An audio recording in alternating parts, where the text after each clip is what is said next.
Okay sir.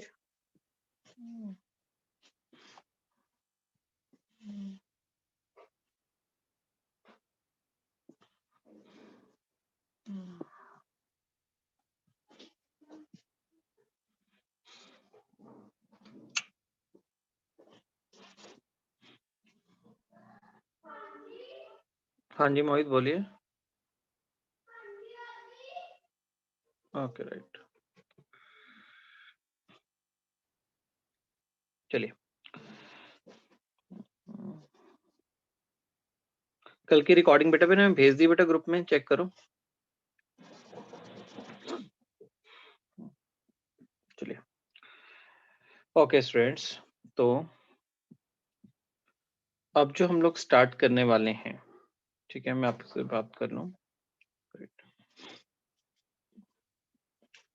एक minute रुको, नहीं कल वाली मैंने भेज दी बेटा, चेक करना एक बार। मेरे ख्याल से मैंने भेजी है बेटा कल वाली रिकॉर्डिंग, नहीं आई?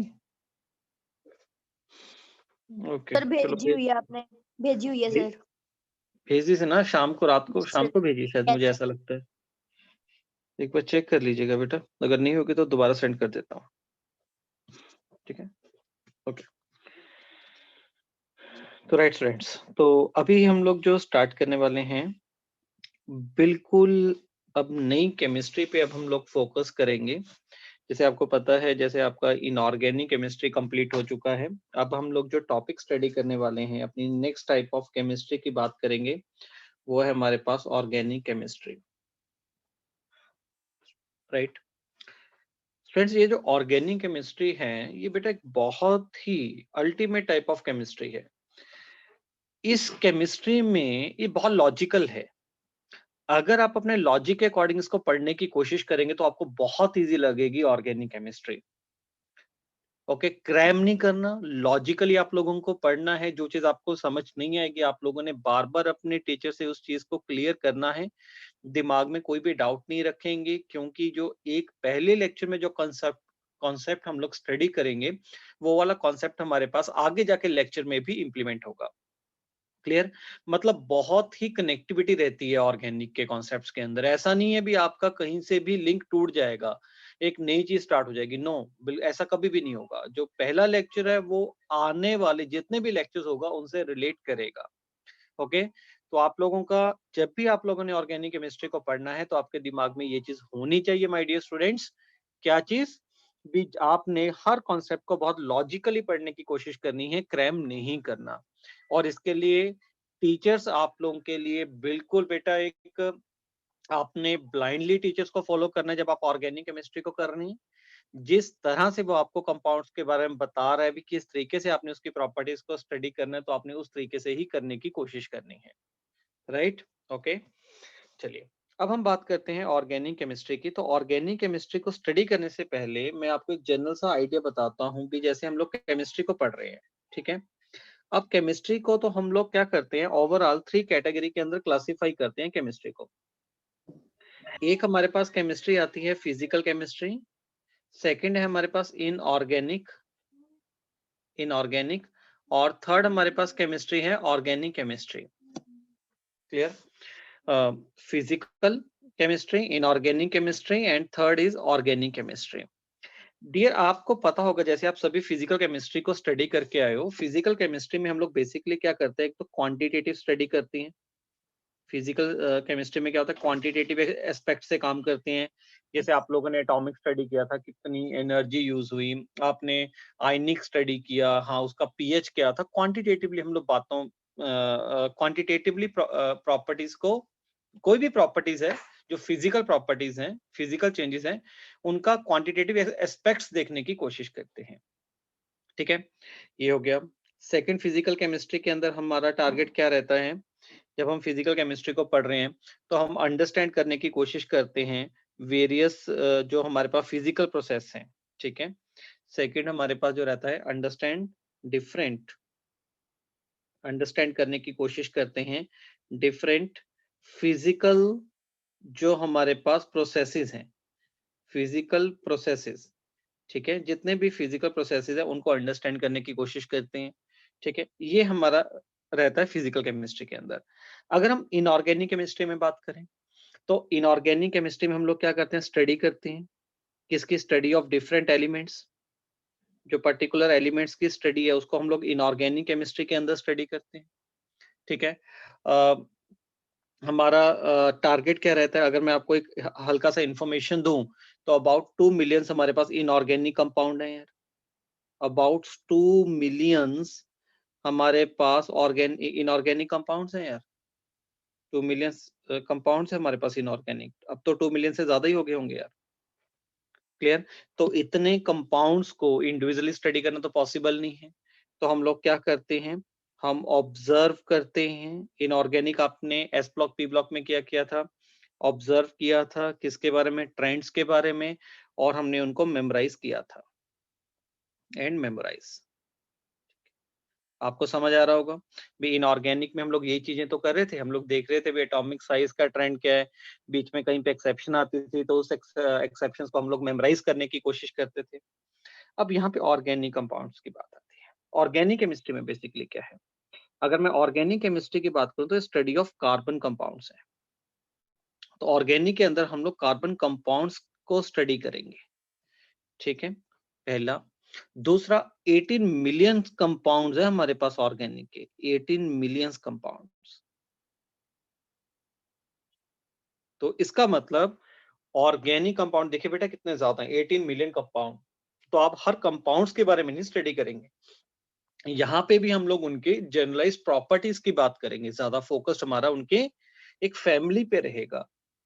एक पर्टिकुलर फैमिली किस टाइप की प्रॉपर्टीज शो करती है, क्योंकि इंडिविजुअली हर एलिमेंट्स की प्रॉपर्टीज को तो स्टडी करना पॉसिबल नहीं है यार। 8 मिलियन कंपाउंड्स हैं डियर हमारे पास यार। Okay, right. तो आपको अब ये थोड़ा बहुत आइडिया क्लियर हो गया होगा फिजिकल में क्या किया था हम लोगों ने, इनऑर्गेनिक में हम लोगों ने क्या किया, और अब हम लोग ऑर्गेनिक में क्या करने जा रहे हैं। ठीक है डियर, ओके। अब हमारे पास आता है मोस्ट इंपॉर्टेंट। अब हम स्टार्ट करते हैं किस चीज से? हिस्ट्री से। History of organic compound. History of organic compound.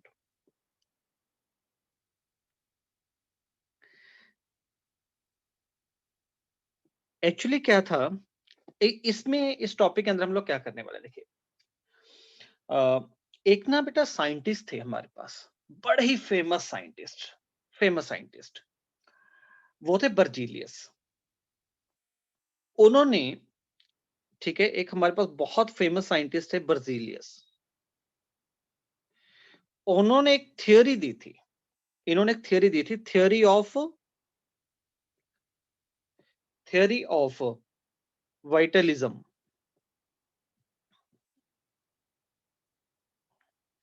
Theory of vitalism. पता ये क्या था?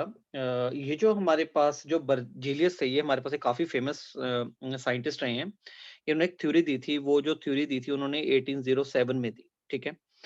ये जो बर्जीलियस, इनका क्या कहना था? ये कहते थे भी, ये थ्योरी क्या कहती थी भी, जितने भी ऑर्गेनिक कंपाउंड्स हैं, भी बर्जीलियस का ये मानना था भी जो ऑर्गेनिक कंपाउंड्स है ना, उनका ये मानना था भी जितने भी ऑर्गेनिक कंपाउंड्स हैं, ठीक है, वो क्या हैं? Obtain from living sources. Obtain from living sources. कहते जो भी कंपाउंड आपको लिविंग सोर्स से मिलेंगे, ठीक है, जो जीती जाती चीजें हैं उनसे मिलेंगे, एनिमल्स होंगे, प्लांट्स होंगे, जितने भी लिविंग स्पीशीज हैं, उनसे जो कंपाउंड्स मिलेंगे वो ऑर्गेनिक कंपाउंड्स होंगे। क्योंकि इसका ये मानना था, according to Berzelius, according to Berzelius, इनका ये मानना था क्या, ऑल लिविंग स्पीशीज, ये कहते थे भी जितनी भी लिविंग स्पीशीज है ना, possess possess natural power, possess natural force to synthesize organic compound, synthesize organic compound. ये कहते थे। ओके, मतलब ये जो बर्जीलियस साइंटिस्ट थे ना, इनका ये मानना था क्या, कहते भी भगवान की कृपा से, बाय गॉड, गॉड की तरफ से जितने भी लिविंग स्पीशीज है उनके पास कहता है एक नेचुरल पावर है। एक नेचुरल फोर्स है किसकी, ऑर्गेनिक कंपाउंड को सिंथेसाइज करने की। उनका ये मानना था भी जो ऑर्गेनिक कंपाउंड है ना वो कभी भी लैब में बनाए ही नहीं जा सकते, पॉसिबिलिटी नहीं है यार, कहता पॉसिबिलिटी नहीं है। ठीक है, तो ये काफी देर तक ऐसा काम चलता रहा, बिल्कुल, क्योंकि 1807 में उन्होंने अपनी थ्योरी दे दी थी बेटा, ये भी जो लिविंग स्पीशीज, रिपीट कर रहा हूँ, भी वो एक नेचुरल फोर्स एग्जिस्ट करती है उनके अंदर, जिसकी वजह से वो क्या करते हैं, अपने पास ऑर्गेनिक कंपाउंड को सिंथेसाइज कर पाते हैं। अब ये जो उन्होंने थ्योरी दी थी ना, इसका कोई एक्सपेरिमेंटल बेसिस नहीं था, ये फिलोसॉफिकल थॉट था, जैसे बैठे बैठे दिमाग में आ जाता भी ऐसा कुछ हो रहा होगा। ठीक है, तो इसके पीछे कोई प्रैक्टिकल बेसिस नहीं था, जस्ट फिलोसॉफिकल थॉट था। फिर क्या हुआ, फिर एक बड़ी अजीबोगरीब चीज हुई। क्या हुआ, इसके बाद एक ना साइंटिस्ट आए, एक नया बच्चा आया। वो कौन था, उनका नाम था 1823 में 1823 में एक नए साइंटिस्ट आए, उनका नाम था फ्रेडरिच फ्राइडरिच वोहलर। फ्रेडरिच वोहलर, ये है फ्रेडरिच वोहलर। इन्होंने ज्वाइन किया, ये बर्जीलियस के स्टूडेंट्स के फॉर्म में इन्होंने ज्वाइन किया, joint Berzelius as a student.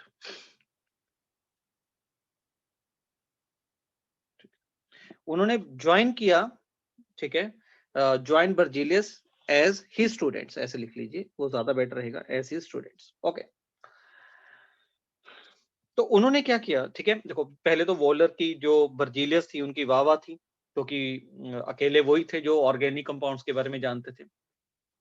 फिर क्या आगे एक वॉलर आए, ठीक है, एक नया जो स्टूडेंट था जिसने बर्जीलियस के अंदर गाइडेंस लेनी स्टार्ट की, तो उसने क्या किया, ऑर्गेनिक का सिनेरियो ही चेंज करके रख दिया।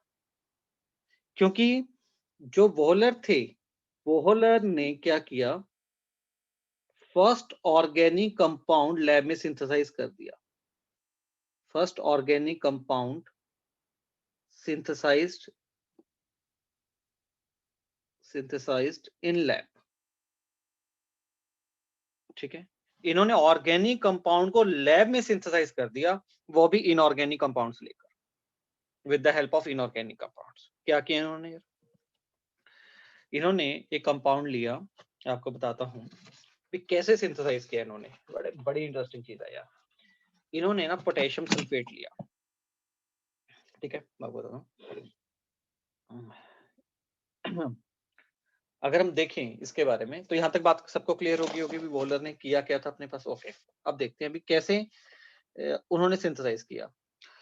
उन्होंने लिया अमोनियम सल्फेट, वॉलर ने क्या किया, एक अमोनियम सल्फेट कंपाउंड लिया, NH4 twice SO4, it is ammonium sulphate. Ammonium sulphate को कंबाइन करवाया गया पोटेशियम साइनेट के साथ। पोटेशियम साइनेट इज KCNO, इसका नेम है पोटेशियम साइनेट, पोटेशियम साइनेट। अगर आप इस दोनों कंपाउंड्स को विजुलाइज करोगे तो दोनों ही आपके पास आयनिक कंपाउंड है, तो आप इसको इजीली आयंस में ब्रेक कर सकते हैं। NH4 के ऊपर 1 पॉजिटिव चार्ज आएगा और SO4 की जो वैलेंसी आएगी वो 2 नेगेटिव आएगी। जो पोटेशियम साइनेट होता है उसमें K के ऊपर चार्ज आएगा 1 पॉजिटिव और जो CNO होगा उसके ऊपर चार्ज आएगा 1 नेगेटिव। तो दोनों ही कंपाउंड हमारे पास आयनिक कंपाउंड है, तो आयंस में ब्रेक कर सकते हैं।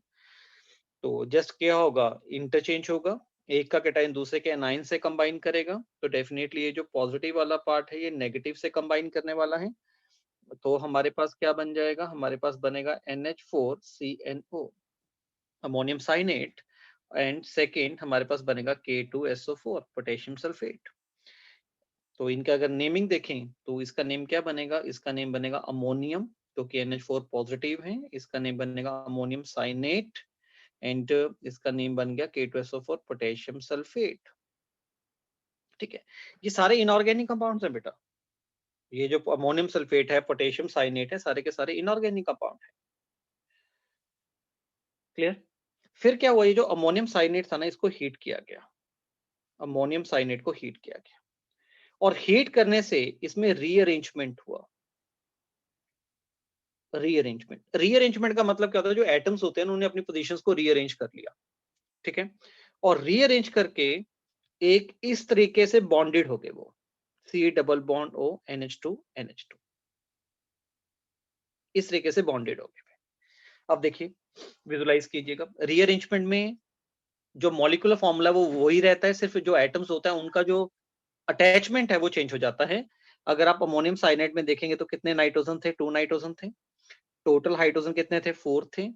एक कार्बन था और एक ऑक्सीजन था। तो रीअरेंजमेंट करने पे जो कंपाउंड बना, उसमें देखिए नाइट्रोजन कितने हैं, 2 नाइट्रोजन है, 4 हाइड्रोजन है, कार्बन एक है, ऑक्सीजन एक है। मतलब दोनों का जो मॉलिक्यूलर फॉर्मूला बेटा वो सेम है। और आप बिलीव करोगे, ये जो कंपाउंड बना था रीअरेंज करने पे, ये कौन सा कंपाउंड था, यूरिया था। तो इसका मतलब पहला ऑर्गेनिक कंपाउंड, और ये जो यूरिया होता है कौन सा कंपाउंड है हमारे पास, ऑर्गेनिक कंपाउंड है, क्योंकि ये लिविंग स्पीशीज से भी मिलता है।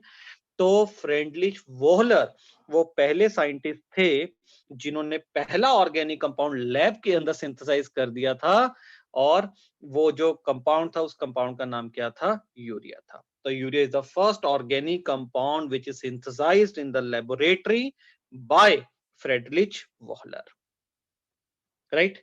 इसके बाद एक साइंटिस्ट और आए, उनका नाम बताता हूं, उनके बारे में कम लिखा जाता है, जैसे आपको पता ही है।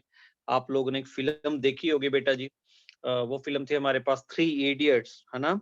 3 इडियट्स में वो बोलता होता है भी लोग हमेशा वो बोलता है, वो कबूतर से के अंडे लेके जब वो खड़ा होता है तब वो जो स्पीच दे रहा होता है, ठीक है, वो बोलता होता है भी हाँ, दुनिया तो हमेशा उसको ही याद रखती है जो फर्स्ट आता है, सेकंड वाले को याद नहीं रखते।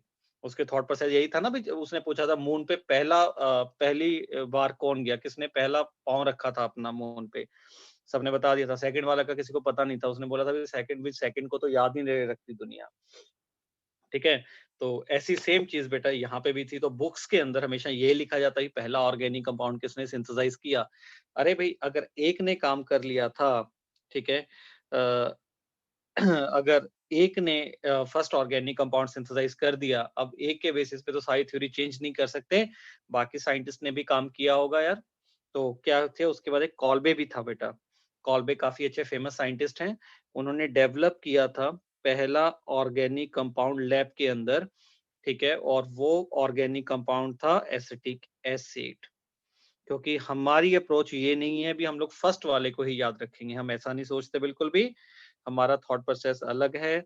हमने जिसने भी काम किया हम उसको हर किसी को याद रखने वाले हैं, ओके। तो वोहलर ने जो पहला कंपाउंड सिंथेसाइज किया था वो कंपाउंड था हमारे पास यूरिया। जो फर्स्ट ऑर्गेनिक कंपाउंड्स लैब में सिंथेसाइज हुआ था यूरिया था। और कॉल्बे जो साइंटिस्ट थे सेकंड बेटा, उन्होंने जो पहला कंपाउंड लैब में सिंथेसाइज किया था उस कंपाउंड का नाम था हमारे पास एसिटिक एसिड, राइट। तो यहां से अगर ऐसा कुछ हो गया तो डेफिनेटली उनको डेफिनेशन चेंज करने की जरूरत पड़नी थी बेटा जी। जो ऑर्गेनिक कंपाउंड्स की पुरानी डेफिनेशन चल रही थी वो तो गलत ही साबित हो गई, बिल्कुल। तो मॉडर्न डेफिनेशंस बनाया गया बेटा जी। तो मॉडर्न डेफिनेशंस की बात करेंगे ऑफ ऑर्गेनिक केमिस्ट्री की, ओके। मॉडर्न डेफिनेशन, तो मॉडर्न डेफिनेशंस देखते हैं ऑर्गेनिक केमिस्ट्री की। ये मॉडर्न डेफिनेशन किसकी है, ऑफ ऑर्गेनिक केमिस्ट्री, ठीक है, राइट। देखिए, तो ओके, तो मॉडर्न डेफिनेशंस क्या हैं, तो बहुत सिंपल लैंग्वेज में मैं आपको इसके डेफिनेशंस बता रहा हूं। हम लिखेंगे study of hydrocarbons and their derivatives, study of hydrocarbons, hydrocarbons and their derivatives.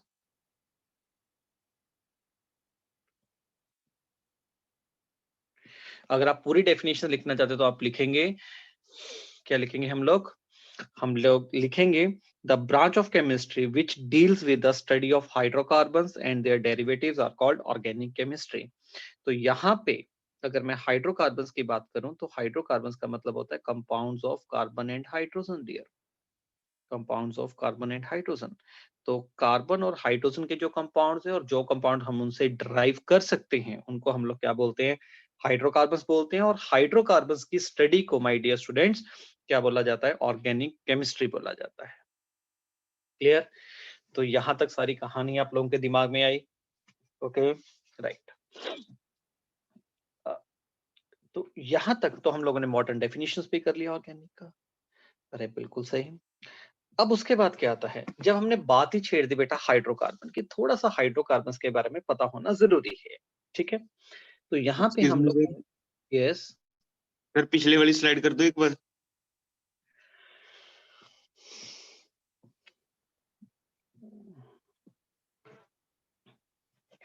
Done sir, हो गया। डन। हाँ जी सर। Okay, right. चलिए, तो अब उसके बाद जैसे हम लोगों ने बात करनी थी, अब क्या था, हाइड्रोकार्बन को हम लोगों ने वर्ड को छेड़ लिया, तो हाइड्रोकार्बन के बारे में भी थोड़ा सा देखना अपना बनता है यार। ठीक है, तो हम लोग हाइड्रोकार्बन की बात करने वाले हैं। तो यहाँ पे अगर मैं हाइड्रोकार्बन के बारे में अगर हम लोग एक्सप्लेन करते हैं, अब व्हाट आर हाइड्रोकार्बन्स, तो जैसे मैंने आपको बता दिया था। ठीक है, भी हाइड्रोकार्बन्स हम लोग क्या लिखेंगे? Compounds of carbon and hydrogen. Compounds of carbon and hydrogen. तो कार्बन और हाइड्रोजन के जो कंपाउंड्स हैं उनको हम लोग बोलते हैं हाइड्रोकार्बन्स। तो डियर स्टूडेंट्स, जितने भी हाइड्रोकार्बन्स हैं हमारे पास, उनको हम लोग टू कैटेगरी के अंदर क्लासिफाई करते हैं। ठीक है, broadly hydrocarbons are classified into two categories. One is called saturated hydrocarbons, one is called saturated, and second called unsaturated hydrocarbons. तो एक है हमारे पास saturated and second is called unsaturated hydrocarbons. बात करते हैं सैचुरेटेड हाइड्रोकार्बन्स क्या होते हैं। तो सैचुरेटेड हाइड्रोकार्बन्स का जो एग्जांपल होता है बेटा, क्या होंगे? जिनके अंदर carbon carbon single bond present होगा माय डियर। ठीक है, तो सैचुरेटेड हाइड्रोकार्बन्स क्या होंगे? Carbon carbon single bond present. ठीक है, ऐसे कंपाउंड जिनमें carbon carbon single bond present होगा उनको सैचुरेटेड बोला जाएगा। तो ओके, और जो अनसैचुरेटेड क्या होते हैं? पोजेस, क्या करेंगे? पोजेस या तो कार्बन कार्बन के बीच में डबल बॉन्ड होगा या फिर कार्बन कार्बन के बीच में ट्रिपल बॉन्ड होगा। ठीक है, अगर वो कार्बन कार्बन डबल बॉन्ड या फिर carbon carbon triple bond possess करते हैं तो उनको अनसैचुरेटेड हाइड्रोकार्बन्स बोला जाता है। लाइक फॉर एग्जांपल, अगर मैं हम एग्जांपल्स की बात करते हैं, जैसे मान लीजिए मेरे पास एक नॉर्मल सा कंपाउंड है CH3 सिंगल बॉन्ड CH3, ये एल्केन लिखा मैंने, ये एल्केन है। तो एल्केन्स हमारे पास सैचुरेटेड होंगे। अब जैसे मैंने एग्जांपल लिखा CH2 डबल बॉन्ड CH2, ये मेरे पास इथीन है, एल्कीन। ठीक है, इसको क्या बोल सकता हूँ? एल्कीन हो गया ये मेजरली। अगर कार्बन कार्बन डबल बॉन्ड है तो एल्कीन हो गया। CH ट्रिपल बॉन्ड CH, इसको ये हो गया इथाइन, इसका पर्टिकुलर नेम इथाइन है। फैमिली कौन सी है इसकी? एल्काइंस। ठीक है, क्योंकि जहां पे कार्बन कार्बन में ट्रिपल बॉन्ड प्रेजेंट होता है वो एल्काइंस होते हैं। तो डियर हम लोग बोल सकते हैं कि जो एल्केन है हमारे पास, जो हमारे पास एल्केन्स हैं वो तो हमारे पास होंगे सैचुरेटेड, और जो एल्कीन है और एल्काइंस हैं उनको बोला जाता है unsaturated hydrocarbons. Got it? Okay, अब यहाँ पे स्टूडेंट्स काफी बड़ी दिक्कत क्रिएट कर जाते हैं, कुछ क्वेश्चंस गलत कर जाते हैं। जैसे फॉर एग्जांपल, कुछ पर्टिकुलर एग्जांपल्स की बात करते हैं। जैसे स्टूडेंट्स देखिएगा, मैंने एक एग्जांपल लिखा, मैंने लिखा CH3 CH2OH, ये एग्जांपल लिखा। मैंने लिखा CH3 CH2 C double bond OH, ये एग्जांपल लिखा। मैंने एग्जांपल लिया CH2 double bond CH single bond OH, मान लीजिए ये कंपाउंड है। अब मैंने इनमें क्लासिफाई करना है भी कौन सा सैचुरेटेड है और कौन सा अनसैचुरेटेड है। तो डियर, सैचुरेटेड और अनसैचुरेटेड के लिए आपकी कंडीशन जरूरी है भी, आपने कार्बन कार्बन के बॉन्ड को ही चेक करना है। कार्बन कार्बन के बीच में कौन सा बॉन्ड प्रेजेंट है, यहाँ पे जो आगे फंक्शनल ग्रुप प्रेजेंट होता है उनमें चेक नहीं करना आपने। आपका कंसर्न है सिर्फ कार्बन कार्बन में चेक करना। ठीक है, तो पहले वाले में क्या होगा? पहले वाला होगा सैचुरेटेड, क्योंकि वहां पे कार्बन कार्बन में सिंगल बॉन्ड प्रेजेंट है। सेकंड वाला कंपाउंड भी हम लोग सैचुरेटेड हाइड्रोकार्बन ही बोलेंगे, क्योंकि वहां पे भी कार्बन कार्बन में सिंगल बॉन्ड प्रेजेंट है। और जो थर्ड वाला ऑप्शन है जिसमें कार्बन कार्बन में डबल बॉन्ड प्रेजेंट है, तो उस कंपाउंड को हम लोग अनसैचुरेटेड बोलते हैं। ठीक है, तो याद रखिएगा, सबको क्लियर हो गया होगा, ये देखना आ गया होगा। तो आपके लिए कंडीशन मस्ट है डियर, आपने सिर्फ कार्बन कार्बन को ही ऑब्जर्व करना है। कहीं आप लोग आगे वाले फंक्शन ग्रुप में जाके देखना स्टार्ट कर दो, फिर डियर बहुत बड़ी दिक्कत आ जाएगी। ओके राइट, तो ये होता है हमारे पास हाइड्रोकार्बन्स के बारे में। अब मूव करते हैं आगे।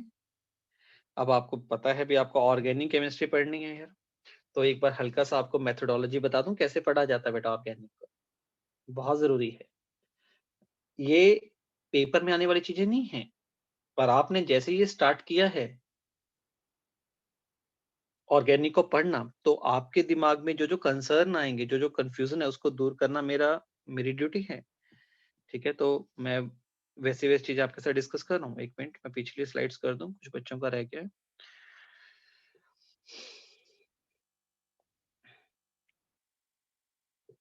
ठीक है,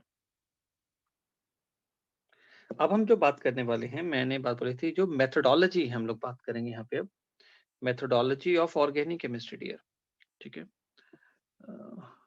यस, देखिए मेथोडोलॉजी ऑफ ऑर्गेनिक केमिस्ट्री। इस आर्टिकल के अंदर स्टूडेंट्स आपने क्या समझना है, इस आर्टिकल के अंदर हम लोग ये समझेंगे भी ऑर्गेनिक को पढ़ने का मेथड क्या होता है, ऑर्गेनिक केमिस्ट्री कैसे की जाती है।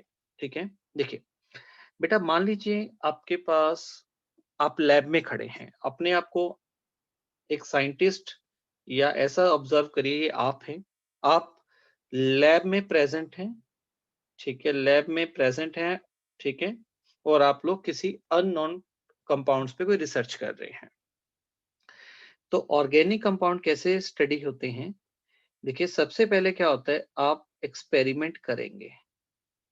आपके दिमाग में कोई थॉट आया भी ऐसे में एक अननोन कंपाउंड्स के बारे में कुछ कर सकता हूं, जैसे सुनिए मेरी बात को, जैसे इसका बेस्ट एग्जांपल लेते हैं कोविड मेडिसिन के बारे में, कोविड मेडिसिन के बारे में, ठीक है, जो हमारे पास कोविड मेडिसिन आई है। तो पहले क्या हुआ, पहले स्टूडेंट्स ने क्या, पहले जो साइंटिस्ट थे उन्होंने कोविड के बारे में जाना, फिर उन्होंने उसके अकॉर्डिंग अपने क्या किए, मेडिसिन को बनाने की कोशिश की।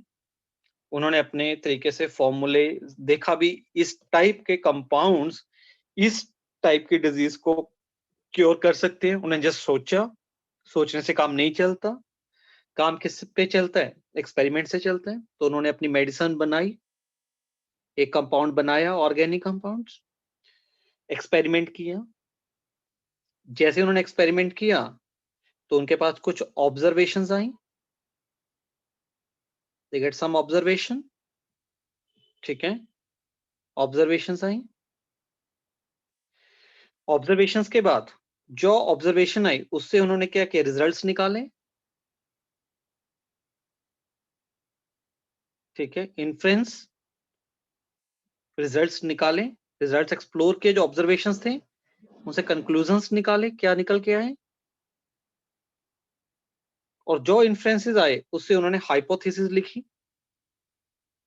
हाइपोथेसिस का मतलब उन्होंने ये लिखा भी ऐसा कुछ हो रहा है, ऐसा कुछ हो रहा होगा इसके अंदर, हाइपोथेसिस दी उन्होंने अपनी। देखो अगर मैं साइंटिस्ट हूं, मैंने क्या किया, एक मैंने अननोन सोचा भी ये वाला कंपाउंड बहुत इफेक्टिव होगा कोविड की मेडिसिन, कोविड जो है कोरोना वायरस पे। तो मैंने क्या किया, अपने कंपाउंड्स को लेके मैंने एक्सपेरिमेंट किया। जब मैंने एक्सपेरिमेंट किया तो एक्सपेरिमेंट करने पे डेफिनेटली मेरे पास कुछ ऑब्जर्वेशंस मिल रही होंगी, तो मुझे ऑब्जर्वेशंस मिली, तो मैंने उस ऑब्जर्वेशंस को देखा। तो उन ऑब्जर्वेशन से फिर मैंने रिजल्ट्स निकाले, रिजल्ट्स निकालने पे मैंने अपनी हाइपोथेसिस दे दी भी, मेरे एक्सपेरिमेंट में ये इंपॉर्टेंट चीजें निकल के आई हैं, मैंने रिटर्न में दे दी।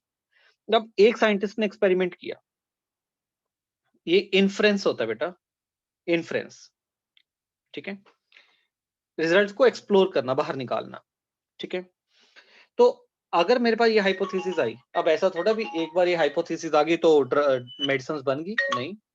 अब इसी हाइपोथेसिस पे अब कोई और आया, उसने सेम हाइपोथेसिस को लेके दोबारा से एक्सपेरिमेंट किया, ठीक है। वेरिफिकेशंस करने की जरूरत पड़ती है, वेरिफिकेशंस की गई, ठीक है, using more experiment, verification using more experiment, और एक्सपेरिमेंट करके मेरी हाइपोथेसिस को वेरीफाई किया गया क्या वो सेम रिजल्ट देता है कि नहीं देता, राइट। इस तरीके से फिर बाद में जब हर वेरिफिकेशंस पे हमें रिजल्ट्स मिल जाते हैं तब हम बोलते हैं ठीक है, हम जो ऑर्गेनिक कंपाउंड बनाना चाहते थे वो कंपाउंड हमारे पास बन चुका है। तो माय डियर, तो मैंने आपको क्या बोला, अभी जब भी आप लोग किसी भी ऑर्गेनिक कंपाउंड्स के बारे में जब पढ़ोगे आप लोग, जब हम उसके कुछ मैकेनिज्म के बारे में बात करेंगे तो पहले उस पे एक्सपेरिमेंट हुआ होगा, फिर उससे कुछ ऑब्जर्वेशंस आई होंगी, उनसे इन्फ्रेंस आया, उससे हाइपोथेसिस आई, और हमारा काम क्या है, हम जब ऑर्गेनिक को पढ़ेंगे हम तो रिसर्च नहीं कर रहे हैं, तो हम तो लोग सिर्फ इसकी बात कर रहे हैं, हाइपोथेसिस की। जो हमारे पास लिटरेचर में गिवन है हम उस हाइपोथेसिस को स्टडी करेंगे, ना कि हम लोग अपनी तरफ से कुछ एक्सपेरिमेंट करने वाले हैं। कोई भी साइंटिस्ट ये ऐसा तो नहीं बोल सकता अभी इसके अंदर ये हो रहा होगा, बैठे बैठे तो नहीं बोल सकता। जब उसने एक्सपेरिमेंट करेगा, एक्सपेरिमेंट के बाद रिजल्ट्स आएंगे, उन एक्सपेरिमेंट के रिजल्ट से ही तो हम लोग एक्सप्लोर कर पाएंगे भी बेसिकली हो क्या रहा है, उस रिएक्शन वेसल के अंदर हो क्या रहा है, वो थ्रू एक्सपेरिमेंट ही आएगा। तो आपको मेथोडोलॉजी समझ आई। अब क्या होता है, जब काफी स्टूडेंट्स ऑर्गेनिक को पढ़ने की कोशिश करते हैं, वो अपनी तरफ से ना एक्सपेरिमेंट पे आ जाते हैं। उनका थॉट प्रोसेस एक्सपेरिमेंट से स्टार्ट होता है, ऐसा होता तो क्या, ऐसा थोड़ा करना है आप लोगों ने, राइट। तो जितने भी आप लोगों को मैकेनिज्म प्रपोज करेंगे हम लोग, आपको बताएंगे भी किस तरीके से, और बहुत लॉजिकल चलेंगे, बहुत लॉजिकल चलेंगे, ठीक है। और कुछ इंफॉर्मेशन हम लोग एक्सट्रैक्ट करेंगे, जो इंफॉर्मेशन अपने को मेमोराइज करनी पड़ेंगी, वो कहाँ से आई है बेटा, वो सारे के सारे थ्रू एक्सपेरिमेंट आएंगे हमारे पास। ओके, ठीक है, चलिए अब आगे चलते हैं। तो ये था हमारे पास, मैंने आपको मेथोडोलॉजी बता दी भी किस तरीके से हमें ऑर्गेनिक केमिस्ट्री के बारे में पढ़ना है, ठीक है। अब होता क्या है, अगर हम ऑर्गेनिक केमिस्ट्री को देखें तो ऑर्गेनिक का सबसे इंपॉर्टेंट एलिमेंट कौन सा बेटा, कार्बन है, ठीक है, कार्बन है। तो मुझे ऐसा लगता है भी जब तक हमें कार्बन्स के बारे में नहीं पता होगा तब तक हम लोग ऑर्गेनिक केमिस्ट्री को समझ ही नहीं पाएंगे यार। Properties of carbon, carbon properties of carbon लिख सकते हो या फिर कैरेक्टरिस्टिक्स ऑफ कार्बन लिख सकते हैं। तो अगर हमने ऑर्गेनिक केमिस्ट्री के बारे में पढ़ना है तो कार्बन के बारे में अच्छी खासी इंफॉर्मेशन अपने को होनी चाहिए, ठीक है। तो फटाफट इसकी इंफॉर्मेशन को लिख देते हैं। पहले तो सबको यही पता होना चाहिए, जो कार्बन है उसका एटॉमिक नंबर हमारे पास 6 है, तो उसके फर्स्ट शेल में 2 इलेक्ट्रॉन, आउटर शेल में 4 इलेक्ट्रॉन्स आएंगे, ये आ गया। सेकेंड पॉइंट, कार्बन की अगर बात करें, carbon is tetravalent year, carbon के पास maximum form 4 bonds, maximum form 4 bonds. तो पहला तो ये तो बहुत इंपॉर्टेंट चीज है, इसके बारे में दिमाग में रखिएगा भी कार्बन मैक्सिमम 4 बॉन्ड्स ही बना सकता है, 4 से ज्यादा बना ही नहीं सकता, टेट्रावेलेंट होता है, ठीक है। और जैसे ही आप लोग पी ब्लॉक पढ़ के आए हैं तो उसमें आपने देखा भी होगा भी जो कार्बन्स होता है बेटा उसकी हाई कैटिनेशन पावर होती है। अगर हम देखें तो कार्बन की अगर प्रॉपर एक और इम्पॉर्टेंट जो प्रॉपर्टी है वो ये होती है हाई कैटिनेशन पावर, राइट। अगर हम लोग कैटिनेशंस की बात करते हैं तो आप सबको पता ही है अभी कैटिनेशंस क्या होता है। कैटिनेशंस का मतलब होता है self linking property, self linking property. इसका मतलब क्या होता है, इसका मतलब है अपने ही जैसे एलिमेंट के साथ जुड़ने की टेंडेंसी। जैसे कार्बन है बेटा, वो अपने ही एक कार्बन पता नहीं कितने कार्बन के साथ ज्वाइन कर सकता है, ठीक है। तो वो जो कार्बन्स होते हैं डियर, उनकी जो कैटिनेशन पावर है वो बहुत हाई होती है, क्योंकि उनका ये जो बॉन्ड बना होता है ना, कार्बन कार्बन सिंगल बॉन्ड, ये वाले बॉन्ड बहुत ज्यादा स्ट्रांग होता है, जिसकी वजह से कार्बन की कैटिनेशन पावर बहुत ज्यादा होती है, ठीक है। तो जो कैटिनेशन पावर बहुत ज्यादा है, तो जिसकी वजह से 3 कार्बन लग जाते हैं, 4 5 6 7 8 10 100 1000 इतने कार्बन ज्वाइन करते रहते हैं। तभी तो हमारे पास इतने सारे अकेले कार्बन को लेके इतने सारे हमारे पास ऑर्गेनिक कंपाउंड्स अपने को मिलते हैं, ठीक है डियर। ओके, ये हो गया। सेकंड माय डियर, अगर हम फोर्थ प्रॉपर्टी की बात करते हैं स्टूडेंट्स, तो वो आता है हाइब्रिडाइजेशंस के बारे में। हमें कार्बन की हाइब्रिडेशंस के बारे में पता होना जरूरी है। अगर मैं कार्बन की हाइब्रिडेशंस के बारे में बात करते हैं तो आप देखिएगा जो कार्बन है स्टूडेंट्स, वो हमारे पास अगर हम हाइब्रिडेशंस को निकालते हैं तो आपको पता ही है हाइब्रिडेशंस को कैलकुलेट करने का फॉर्मूला क्या होता है, number of sigma bond plus number of lone pair. आपने इसी फॉर्मूला को यूज करना है और कोई फॉर्मूला हाइब्रिडेशंस को कैलकुलेट करने के लिए हम लोग नहीं लगाएंगे। ठीक है, ये फॉर्मूला आप हाइब्रिडेशंस को कैलकुलेट करने में यूज करेंगे। तो ध्यान रखिएगा जो कार्बन है स्टूडेंट्स, वो ओनली 3 टाइप ऑफ हाइब्रिडाइजेशन ही शो करता है। कार्बन का हाइब्रिडेशन या तो sp3 होगा या sp2 होगा या sp होगा, राइट। ये आपको पता होना चाहिए। क्यों? क्योंकि कार्बन के पास मैक्सिमम 4 ऑर्बिटल्स होते हैं, एक s होता है, 3p ऑर्बिटल्स हैं, तो उसका हाइब्रिडेशन sp भी हो सकता है, sp sp2 या फिर sp3 हो सकता है। ठीक है, अगर sp होता है तब जो उसकी ज्योमेट्री बनती है वो लीनियर अरेंजमेंट होता है। अगर sp2 होता है तो वो बनाता है ट्राइगोनल प्लेनार ज्योमेट्री, और जब sp3 होता है तब उसका जो अरेंजमेंट होता है वो होता है टेट्राहेड्रल। क्लियर है? ओके। और आपको बता दें भी ऑर्गेनिक केमिस्ट्री में ना यार केमिकल बॉन्डिंग का बहुत बड़ा इन्वॉल्वमेंट होता है बेटा, केमिकल बॉन्डिंग बहुत ज्यादा यूज होती है। ओके, तो अगर sp3 होगा तो टेट्राहेड्रल होगा, sp2 होगा तो ट्राइगोनल प्लेनर होगा, अगर sp होगा तो उसका लीनियर होगा, राइट। ओके, ये चीज आपको याद होनी चाहिए। तो ये थी इंपॉर्टेंट कुछ करेक्टरिस्टिक्स किसके बारे में बेटा, कार्बन के बारे में। ठीक है, ये अपने को आनी चाहिए, क्योंकि अगर कार्बन की करेक्टरिस्टिक्स आएंगी तब हम पूरी ऑर्गेनिक को बड़े कंफर्टेबल तरीके से समझ पाएंगे। Okay dear, right. तो ये हो गया कार्बन के बारे में हम लोगों ने जान लिया। उसके बाद आता है एक्चुअली क्या है डियर, अगर नेक्स्ट देखें तो हमारे पास ऑर्गेनिक कंपाउंड्स हैं। तो देखिएगा यहां तक पढ़ने के बाद अब जो हमारा कंसर्न आता है, हमें ये तो पता लगे भी ऑर्गेनिक कंपाउंड्स क्या हैं, कौन कौन से उसके मेन कॉन्स्टिट्यूएंट्स हैं। तो नेक्स्ट आता है representation of organic compound, representation of organic compounds.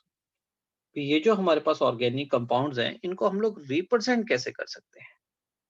Representation, organic compounds को रिप्रेजेंट करने के लिए काफी मेथड्स हमारे पास रहते हैं। ठीक है, ओके। तो अब जो हमारा टारगेट है इसके अंदर हम लोगों ने स्टडी करना है रिप्रेजेंटेशन ऑफ ऑर्गेनिक कंपाउंड्स के बारे में। ठीक है, इसमें अगर हम बात करें तो देखिए जो ऑर्गेनिक कंपाउंड्स है ना बेटा, आप सोचो इसमें 10 कार्बन भी अटैच हो जाते हैं, 12 कार्बन भी अटैच हो जाते हैं, मतलब बहुत सारे कार्बन्स जुड़ सकते हैं। ठीक है, तो कैसे किया जाता है, देखो एक तो इसका बेटा मॉलिक्यूलर फॉर्मूला ही होता है। सिंपल मॉलिक्यूलर फॉर्मूला के थ्रू हम लोग रिप्रेजेंट कर दें, जो आप लोग 10th में करके आए हो मॉलिक्यूलर फॉर्मूला।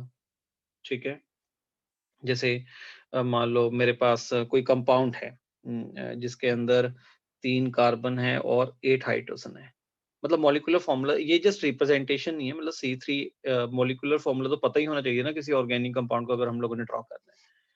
ठीक है, okay, right. Second, organic compound को रिप्रेजेंट करने का जो तरीका होता है बेटा जी, वो क्या है, मैं यहाँ से स्टार्ट कर रहा हूँ। एक होता है condensed structure formula, condensed structural condensed structure formula, ये रिप्रेजेंटेशन है। कंडेंस स्ट्रक्चर फॉर्मूला में क्या हो गया, जैसे ये जो ऊपर वाला कंपाउंड है, मान लो ये प्रोपेन था। ठीक है, जो ऊपर वाला कंपाउंड मैंने लिखा इसका मॉलिक्यूलर फॉर्मूला मेरे पास गिवन है प्रोपेन, तो इसका अगर मैं कंडेंस स्ट्रक्चर फॉर्मूला लिखूंगा ना तो मैं इसको ऐसे लिख सकता हूँ CH3 CH2 CH3। ये मेरे पास कंडेंस स्ट्रक्चर फॉर्मूला इसका बन गया, मतलब कंडेंस करके लिखा, इकट्ठा करके लिखा मैंने, राइट। ओके, क्लियर है, राइट। थर्ड, जो मॉलिक्यूलर फॉर्मूला था वो तो मैंने इकट्ठे करके लिख दिया बेटा जी। इकट्ठे मतलब कितने टोटल कार्बन है कितने हाइड्रोजन है, जस्ट उसका मॉलिक्यूलर फॉर्मूला लिख दिया। कंडेंस में क्या करना है, कंडेंस में फिर भी पता लग जाएगा वो किस तरीके से ज्वाइंट है। ठीक है, अब जैसे अगर थर्ड की बात करें तो थर्ड में हम लोग क्या करते हैं, थर्ड में एक्सपेंडेड स्ट्रक्चर फॉर्मूला होता है। ये कंडेंस था, ठीक है, यहाँ पे लिखेंगे एक्सपेंडेड स्ट्रक्चरल फॉर्मूला। तो अगर हम थर्ड में एक्सपेंडेड स्ट्रक्चर फॉर्मूला में क्या करेंगे, एक एक बॉन्ड को खोल के लिखेंगे। जैसे ये प्रोपेन था, ऊपर कार्बन था, कितने कार्बन है, 3 कार्बन है। पहले वाले कार्बन के साथ कितने एच लगे हुए हैं, 3H लगे हुए हैं, तो 3 एच लगाओ, क्योंकि कार्बन और एच में तो सिंगल बॉन्ड ही बनेगा। ये वाला कार्बन आके सिंगल बॉन्ड से अटैच होगा, ये भी सिंगल बॉन्ड से अटैच होगा। ये सेंटर वाले कार्बन के साथ 2H लगे हुए हैं, थर्ड वाले कार्बन के साथ 3H लगे हुए हैं अपने पास। तो मैंने क्या किया, पूरे के पूरे मॉलिक्यूल को खोल के लिख दिया। तो इसको हम लोग बोलते हैं एक्सपेंडेड स्ट्रक्चरल फॉर्मूला। ठीक है, ओके। तो जो फोर्थ रिप्रेजेंटेशन है वो होती है bond line representation. Bond line representation. और पूरी ऑर्गेनिक केमिस्ट्री में ध्यान रखिएगा, हम लोग इसी रिप्रेजेंटेशन से डील करेंगे। तो आपका फर्ज बनता है भी आप इसको अच्छे तरीके से समझ के रख लीजिएगा। ठीक है, अदरवाइज फिर ना कहिएगा भी आपको ये चीज क्लियर नहीं हुई। ठीक है, ये बॉन्ड लाइन में क्या होता है बेटा, देखो अब मानो हमारे पास कंपाउंड था प्रोपेन। अब प्रोपेन कंपाउंड था, वो कंपाउंड को हम लोगों ने ऐसा लिखा, CH3 CH2 single bond CH2, ऐसे भी लिख सकता हूँ। ये जो बॉन्ड लाइन है ना, ये क्या करता है, बॉन्ड लाइन में ना अपने को ना तो कार्बन लिखने की जरूरत है, ना ही हाइड्रोजन लिखने की जरूरत है। ये मोस्ट इंपॉर्टेंट मेथड है, क्योंकि आज के टाइम में ऐसे ही लिखा जाता है। जितने भी ऑर्गेनिक कंपाउंड है उसको हम लोग ऐसे ही रिप्रेजेंट करेंगे। पता है क्या करेंगे, 3 कार्बन है बेटा, ऐसे हम लोग एक पहाड़ सा बना देंगे, जिगजैग मैनर में लिखना है। यहाँ पे जो टर्मिनल एंड है, आपको ये जो टर्मिनल एंड आपको दिखाई दे रहा है ये, और जहां पे बेंड पड़ रहा है, ये तीनों कार्बन है बेटा जी, ये तीनों कार्बन है। अब देखो मैं इसको समझाता हूँ कैसे। मैंने ये कंपाउंड बनाया आपके लिए, राइट। मैंने क्या बोला, ये वाला जो चीज है ये क्या, कार्बन है, ओके कार्बन है। ये भी क्या है, कार्बन है। और ये भी क्या है, कार्बन है। तो 3 कार्बन है, 3 कार्बन में सिंगल बॉन्ड बना हुआ है। ठीक है, अब यहाँ पे सोच के देखो, ये जो कार्बन था बेटा जी, इसके साथ डायरेक्टली एक कार्बन अटैच्ड है। और कार्बन ने हमेशा कितने बॉन्ड्स बनाने, 4 बॉन्ड्स बनाने। मैं ऊपर बोल के हटाऊं भी, कार्बन तो टेट्रावैलेंट होता है। कार्बन ना तो 4 से ज्यादा ना 4 से कम बॉन्ड बनाएगा, 4 तो बनाएगा बनाएगा। तो अंडरस्टूड है भी इसके साथ कितने एच लगे होंगे, यहाँ पे 3 एच इसके साथ अटैच्ड होंगे, तभी इस कार्बन के साथ 4 बॉन्ड्स बने। अब ये जो सेंटर वाला कार्बन है, अगर सेंटर वाले कार्बन को देखते हैं तो सेंटर वाले कार्बन में क्या होगा डियर, सेंटर वाले कार्बन में 2H लगे होंगे बेटा यहाँ पे, क्योंकि सेंटर वाले कार्बन के साथ 2 बॉन्ड्स बने हुए हैं, 2H लगे होंगे इसके साथ। सिमिलर तरीके से क्या होगा, ये जो लास्ट वाला कार्बन है इसके साथ एक बॉन्ड बना हुआ है, तो इसके साथ कितने H अटैच्ड होंगे, यहाँ पे 3H लगे होंगे। तो बात समझ आई। ठीक है, मतलब ये जो बॉन्ड लाइन है ना, ये जो बॉन्ड लाइन रिप्रेजेंटेशन होता है डियर, इसमें ना तो अपने को कार्बन लिखने की जरूरत है, ठीक है, ठीक है, ना तो अपने को कार्बन लिखने की जरूरत है, ना ही अपने को हाइड्रोजन लिखने की जरूरत है। ये बड़ा इफेक्टिव होता है यार। ठीक है, कुछ प्रैक्टिस कर लेते हैं इसकी, क्योंकि इसके बारे में हम लोगों ने काफी आगे चीजें डिटेल में पढ़नी है। इसी को बार बार रिपीट करेंगे तो इसके बारे में कुछ चीज, ठीक है, हम लोग डिटेल में कुछ क्वेश्चंस को कर लेते हैं। तो कैसे करने, क्वेश्चंस कैसे बनता अपने पास, यहाँ पे करिएगा, यहाँ पे बना लीजिए कंप्लीट फॉर्मूला। यहाँ पे मैं कंप्लीट फॉर्मूला दे दूंगा, या फिर बोलता हूँ एक्सपेंडेड फॉर्मूला दे रहा हूँ। वेट, पहले वाले में लिख लीजिए बेटा जी, एक्सपेंडेड स्ट्रक्चर फॉर्मूला दे रहा हूँ। यहाँ पे चाहे कंडेंस दे सकता हूँ, जैसा आप कंफर्टेबल फील करो। चलो मैं आपको एक्सपेंडेड दे देता हूँ बेटा जी, ठीक है ना। यहाँ पे एक्सपेंडेड स्ट्रक्चर फॉर्मूला, ठीक है। यहाँ पे एक्सपेंडेड स्ट्रक्चर फॉर्मूला, उसको आप लोगों ने कंडेंस्ड फॉर्म में भी लिखना है, और यहाँ पे लिखेंगे हम लोग बॉन्ड लाइन, ठीक है, बॉन्ड लाइन BLN का मतलब होता है बॉन्ड लाइन नोटेशन, ठीक है, bond line notation, right. Start करें, राइट। तो पहले स्ट्रक्चरल है, यहाँ पे कंडेंस्ड फॉर्म लिखेंगे उसकी, और यहाँ पे बॉन्ड लाइन से उसको रिप्रेजेंट करेंगे। तो हम इस तरीके से अपना बॉक्स बना लेते हैं, राइट। तो जो पहला जो हमारे पास मॉलिक्यूल आता है बहुत सिंपल सा है। पहले में आ गया हमारे पास CH3 सिंगल बॉन्ड CH3, इस तरीके से बना हुआ है। तो इसका कंडेंस्ड कैसे बनाएंगे, इसका कंडेंस्ड बनाएंगे CH3, चाहे CH3 गॉट इट, ऐसे भी लिख सकते हैं और ऐसे भी कोई प्रॉब्लम नहीं है। CH3 सिंगल बॉन्ड CH3 बेटा, ये भी कंडेंस्ड है। बॉन्ड लाइन में क्या करेंगे, एक लाइन लगा दो, बन गया, सिंगल लाइन आएगी बेटा जी, क्योंकि ये भी कार्बन है, ये भी कार्बन है, राइट। ओके, अब आपको कुछ क्वेश्चन दे रहा हूँ, आप लोगों ने खुद करने हैं। 5 मिनट्स आपको सॉल्विंग के लिए मिलेंगे। ओके डियर, ठीक है, फिर हम इन क्वेश्चंस को डिस्कस करेंगे। राइट, सेकंड कंपाउंड्स में जो आपके सामने रख रहा हूँ वो है CH3 single bond CH2 single bond CH3, compound number 2 है ये। कंपाउंड 3 में मैंने क्या किया, CH3 सिंगल बॉन्ड CH, यहाँ पे डबल बॉन्ड CH2, ये लगा दिया। फोर्थ कंपाउंड में हम लोगों ने किया C ट्रिपल बॉन्ड H, यहाँ पे single bond C triple bond N, ठीक है। फोर्थ कंपाउंड में C CH,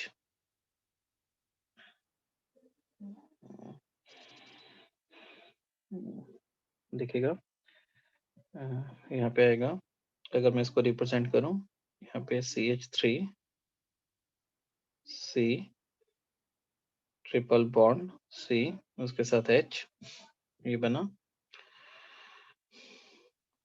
नेक्स्ट कंपाउंड है CH3, बीच में हमारे पास यहाँ पे CH2, फिर O, यहाँ पे CH3। चलिए, तो एग्जैक्ट पूरे 5 मिनट्स हैं, ठीक है। अपनी पेंसिल से ड्रॉ कर सकते हैं, अगर आपको ऐसा लगता है भी गलत होने का चांस होगा, ठीक है, तो करिए बेटा इसको।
हाँ जी, डन। चलो देखिए बेटा, तो कैसे करना है। सेकंड वाले में अगर हम लोग ऑब्जर्व करते हैं, तो सेकंड वाले में अगर मैं कंडेंस्ड फॉर्मूला लिखता हूँ तो लिखा जाएगा CH3 CH2 CH3 CH2 CH3, और इसका अगर बॉन्ड लाइन रिप्रेजेंटेशन लिखेंगे तो ऐसा लिखा जाएगा।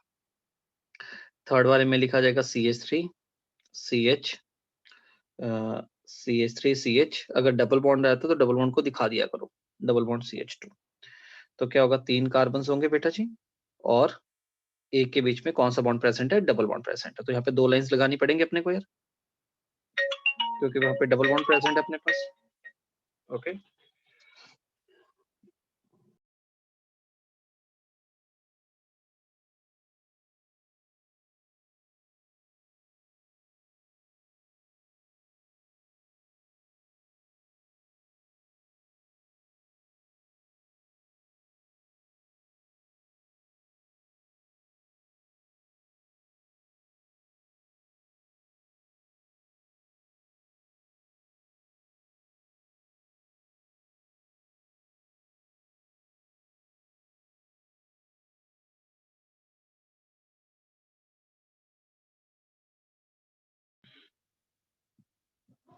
तो यहाँ पे देखो बेटा, अब इसमें क्या है, एक हमारे पास यहाँ पे डबल बॉन्ड भी आएगा ना, तो डबल बॉन्ड मैं यहाँ पे डाल दूंगा बेटा जी, यहाँ पे डाल सकता हूँ। ठीक है, ओके। अब नेक्स्ट वाले में देखो, नेक्स्ट वाले में क्या बनेगा, यहाँ पे है CH3, लिख सकता हूँ सिंगल बॉन्ड, CN भी लिख सकता हूँ इसको, क्योंकि अगर इसको रिप्रेजेंट करने की कोशिश करूँ तो ऐसे भी कर सकता हूँ, CH3 C triple bond N, ये भी बन जाएगा। अब इसका अगर मैंने बॉन्ड लाइन रिप्रेजेंटेशन लिखना है तो कैसे लिखूंगा, देखो इसको लिखने का कई बार ऐसा लिखा जा सकता होता है, हमारे पास ये कार्बन है, अपने पास कितने कार्बन है, 2 कार्बन है और N है बेटा यहाँ पे। ठीक है, अब देखो इसको रिप्रेजेंट करने के तरीके अलग अलग होते हैं, कई बार बैंड भी बना दिया जाता है, जैसे मान लो ये ऐसे बना दिया और यहाँ पे N लिख दिया, और कार्बन और N के बीच में कौन सा बॉन्ड आ गया बेटा, ट्रिपल बॉन्ड आ गया। ठीक है, एक रिप्रेजेंटेशन तो ये होता है। दूसरा, इसको ऐसे भी रिप्रेजेंट कर दिया जाता है, यहाँ पे ट्रिपल बॉन्ड, यहाँ पे N बेटा, ये भी सेम चीज है डियर। ठीक है, ज्यादा ज्यादा बेटर जो अप्रोच रहती है वो सेकंड वाली रहती है। क्यों, क्योंकि ये वाला जो कार्बन है ना बेटा, ये हाइब्रिडेशन sp होता है, और sp पे कौन सा अरेंजमेंट होता है, लीनियर होता है। तो इसका मतलब पता है क्या है भी, ये वाला ये जो ट्रिपल बॉन्ड है, इसके एक तरफ तो क्या बना हुआ है बेटा, नाइट्रोजन है, और यहाँ पे क्या प्रेजेंट है, कार्बन है, और यहाँ पे भी क्या प्रेजेंट है, कार्बन है, क्योंकि ट्रिपल बॉन्ड मैंने वहीं तक खत्म कर दिया, यहाँ पे कार्बन है, और इस कार्बन के साथ कितने H अटैच्ड होंगे, यहाँ पे 3 हाइड्रोजन अटैच होंगे। ठीक है, ऐसे भी कर सकते हैं। अगर मैं नेक्स्ट मॉलिक्यूल की बात करूं, बेटा म्यूट करो, CH3 सिंगल बॉन्ड C, यहाँ पे आएगा ट्रिपल बॉन्ड, यहाँ पे लिख सकते हैं बेटा CH। तो इसको रिप्रेजेंट करने का भी तरीका मैं आपको बता सकता हूँ, ऐसे भी कर सकते हो, स्ट्रेट लाइन लगा दिया आपने, यहाँ पे बेटा ट्रिपल बॉन्ड लगा दिया। तो ये आपको क्या समझ आ रहा है, इसमें टोटल कार्बन कितने बेटा, 3 कार्बन दिखाई दे रहे हैं आपको, एक कार्बन ये रहा, एक कार्बन ये है, एक कार्बन ये है। ठीक है, और इसको ऐसे भी रिप्रेजेंट कर सकते हैं, कई बार कर दिया जाता है ऐसे बेटा जी, ट्रिपल बॉन्ड लगा के। तो फिर तो कोई दिक्कत नहीं कि फर्स्ट कार्बन, सेकंड और थर्ड कार्बन के बीच में ट्रिपल बॉन्ड दिखाई दे रहे हैं। अगर हम इसमें देखें, इसमें बनेगा CH3, फिर आएगा CH2, फिर आएगा O, फिर आएगा CH3। बॉन्ड लाइन में ना, जब भी आप लोग बॉन्ड लाइन रिप्रेजेंटेशन करते हो, आपने कार्बन और हाइड्रोजन नहीं लिखना, उसके बिना जो भी हेटेरो एटम आएगा वो लिखना पड़ेगा। जैसे यहाँ पे देखो, यहाँ पे मैंने N को लिखना पड़ा, मेरे को N को लिखना पड़ा, यहाँ पे भी N को मेरे को लिखना पड़ा। ठीक है, सेम बेटा। तो यहाँ पे भी क्या होने वाला है अपने पास, यहाँ पे 2 कार्बन थे, ठीक है, उसके बाद क्या आ गया, एक O आ गया, उसके बाद एक कार्बन। तो ये रिप्रेजेंटेशन बनेगा यार, देखो सोच के, देखो देखो ध्यान से, ये बनना चाहिए, क्योंकि ये 1 कार्बन, ये सेकंड कार्बन, उसके बाद सिंगल बॉन्ड के द्वारा O लगा हुआ है, और O भी किसके साथ अटैच है, यहाँ पे कार्बन के साथ अटैच्ड है। क्या आपको बात क्लियर होगी यहाँ तक? ठीक है, राइट एवरीवन, ओके। तो ये था हमारे पास, तो मैंने आपको क्या बता दिया, एक एक्सपेंडेड स्ट्रक्चर फॉर्मूला लिखना सिखा दिया, उसका कंडेंस्ड कैसे लिखना है, और अगर हम लोग उसको बॉन्ड लाइन में रिप्रेजेंट करना है तो कैसे कर सकते हैं। और इसमें ठीक है, ये जो बॉन्ड लाइन जो हमारे पास नोटेशन है डियर, ये जो बॉन्ड लाइन नोटेशन है, ये तो इसके तो आप लोग कम से कम ये मान के चलो भी 1000 से ऊपर मॉलिक्यूल कर लेंगे, क्योंकि जितनी भी ऑर्गेनिक केमिस्ट्री अगर हम लोग आगे ड्रॉ करेंगे तो हम लोग बॉन्ड लाइन की टर्म में ही ड्रॉ करने वाले हैं। ठीक है, ओके डियर, यहाँ तक बात क्लियर हुई। और बता देता हूँ, जैसे आपको पता होगा, एक कंपाउंड में हम लोग ये बना लेते हैं, जैसे कार्बन है, यहाँ पे carbon carbon carbon carbon carbon carbon, ये लगा दिया, और यहाँ पे डबल बॉन्ड है, यहाँ पे डबल बॉन्ड, यहाँ पे डबल बॉन्ड, और हर कार्बन के साथ यहाँ पे H लगा हुआ है। ठीक है, हर कार्बन के साथ यहाँ पे H अटैच्ड है हमारे पास। अब अगर मैंने इसका कंडेंस्ड फॉर्मूला लिखना है बेटा जी, तो इसका कंडेंस्ड फॉर्मूला मैं कैसे लिख सकता हूँ? तो कंडेंस्ड फॉर्मूला तो बस मैं ऐसे लिख सकता हूँ बेटा इसको। यहाँ पे सुतेश्वर आपका बेटा अनम्यूट है, प्लीज म्यूट करिएगा।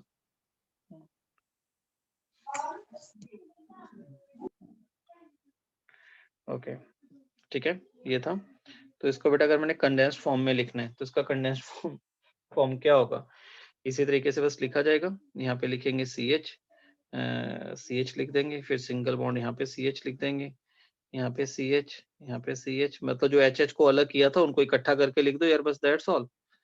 ठीक है, और जो यहाँ पे पोजीशन थी वहाँ पे डबल बॉन्ड बना देंगे। अब अगर मैंने इसको बॉन्ड लाइन से रिप्रेजेंट करना है तो आपको पता है कार्बन तो सारे के सारे क्या लिखूंगा, इस तरीके से बनाऊंगा। ठीक है, क्योंकि 6 मेंबर रिंग है तो ये 6 कार्बन हो गए। ये बात समझ आई? ठीक है, और अल्टरनेट पोजीशंस पे क्या प्रेजेंट है? डबल बॉन्ड प्रेजेंट है, यहाँ पे डबल, यहाँ पे डबल, यहाँ पे डबल बॉन्ड। तो ये मेरे पास क्या बन गया? बेंजीन बन गया। देखो अंडरस्टूड है? अगर इस कार्बन को ऑब्जर्व करोगे, अंडर ऑब्जर्वेशन रखोगे तो इसके साथ 3 बॉन्ड्स बने हुए, तो डेफिनेटली एक ही H लगा होगा ना इसके साथ एक्स्ट्रा, और तो H लगे नहीं होंगे बेटे इसके साथ। क्या कहते हैं? यहाँ तक बात क्लियर है सबको? तो ये हमारे पास मैंने आपको मेथड्स बता दिए जिसके द्वारा हम लोग ऑर्गेनिक कंपाउंड को रिप्रेजेंट कर सकते हैं डियर। ओके, चलिए एक रिप्रेजेंटेशन हमारा और भी आता है जिसको हम लोग 3D रिप्रेजेंटेशंस में बात करते हैं। ठीक है, 3D रिप्रेजेंटेशन, अगर मॉलिक्यूल 3D में है, 3D में अगर हम लोगों ने मॉलिक्यूल को रिप्रेजेंट करना है तो हम लोग कैसे रिप्रेजेंट कर सकते हैं। ठीक है, ओके, तो उसको हम लोग बेटा नेक्स्ट क्लास के अंदर कंटिन्यू करेंगे। आज की क्लास बेटा यहीं तक है डियर आपकी। Okay, clear?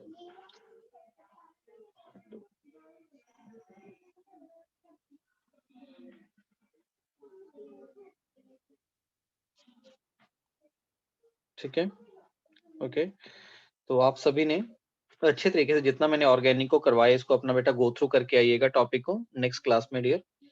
ठीक है, और नेक्स्ट क्लास के अंदर हम लोग काफी इंटरेस्टिंग चीजों के बारे में डिस्कस करेंगे, जैसे उसमें पर्टिकुलरली हम लोग फंक्शनल ग्रुप्स की बात करेंगे नेक्स्ट क्लास के अंदर, और आपको जो एक 3D अरेंजमेंट है ये भी दिखाऊंगा। एक्चुअली कैमरे की वर्किंग नहीं है तो मैं उसको नहीं दिखा पा रहा, क्योंकि वो आपको कैमरा ऑन करके ही 3D में बताया जा सकता है। ठीक है, ओके, क्योंकि अभी टाइम तो पड़ा था बेटा अपने पास, है ना, 20 मिनट्स हैं अपने पास अभी, पर अपने पास वो थोड़ी सी पॉसिबिलिटी नहीं बन रही बेटा जी। ओके, तो वो जो इनऑर्गेनिक का होमवर्क है बस मैं आपको थोड़ी देर में सेंड कर रहा हूँ, तो प्लीज करके आइएगा बेटा कल वाली क्लास में। Right dear? ओके, चलिए बाय।